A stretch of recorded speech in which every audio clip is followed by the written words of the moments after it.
Just after midnight on April 26, 1986, a roaring explosion shattered the calm at Chernobyl nuclear power plant. The night would become one of the darkest in modern history. Flames and radioactive debris shot skyward, alerting the world that something had gone terribly wrong. But long before this disaster, a series of decisions had set the stage for catastrophe.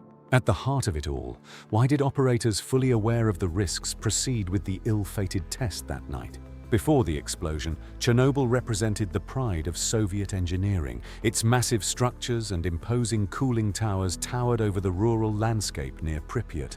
The plant's director, Viktor Bryukhanov, had overseen construction and operation since 1970. His word was law within these walls. Inside the plant, a rigid Soviet hierarchy shaped every move. The deputy chief engineer, Anatoly Dyatlov, ran the control room with an iron will. His decisions rarely faced opposition.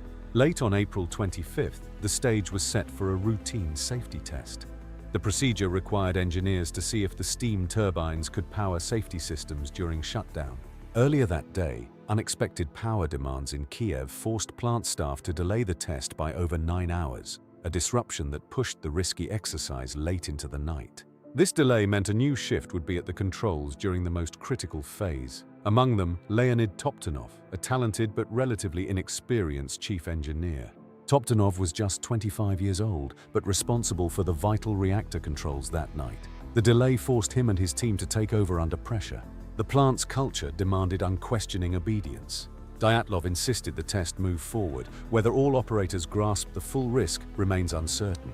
To execute the test, operators had to force the reactor into a dangerous, low-power state. This violated established safety protocols and set the stage for disaster.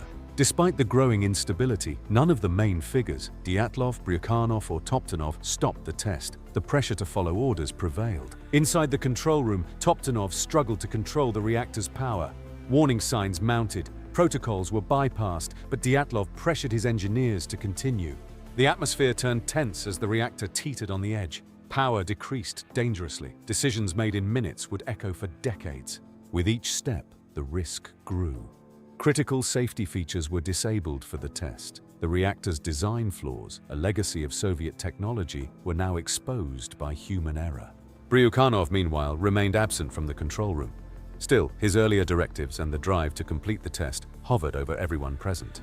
In the command culture of Soviet industry, cancelling the test was almost unthinkable. Failure to deliver could mean blame or dismissal. Approaching 1:23 a.m., operators moved to shut down the reactor. Too late. Instead, a sudden power surge began, spiraling out of control. A devastating explosion tore through Reactor 4, blasting apart the core and showering the site with radioactive debris. The unthinkable had just happened. Alarms blared, fire and radioactive smoke flooded the air. Confused operators and emergency workers rushed to respond, many unaware of the invisible danger. All the while, residents of nearby Pripyat slept, unaware that their world was about to change forever. As dawn broke, confusion and fear gripped the plant. Initial reports downplayed the scale of the disaster, even as radioactive contamination spread rapidly. Bryukhanov, struggling with incomplete information, hesitated to report the full severity. In the Soviet system, even disaster was managed by decree. Emergency responders rushing in found lethal radiation levels. Many were not warned of the true hazard until it was too late. By midday, contaminated dust had already drifted far from Chernobyl. The scope of the disaster was growing hour by hour. In the aftermath, all principal figures were called to account. Bryukhanov and Dyatlov were arrested and later imprisoned for their roles. Leonid Toptonov, exposed to a fatal dose of radiation, died less than 3 weeks later. He became one of the disaster's many human faces. Global shock followed as the story leaked out. International outrage grew as the extent of the radioactive fallout was revealed by satellite and weather data.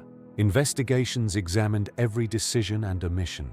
They found a culture of secrecy, a system intolerant of dissent, and technical flaws no longer hidden by ideology. So why did the operators go through with the test? Pressures from management, an inflexible command structure, and the penalty of disobedience all played a part.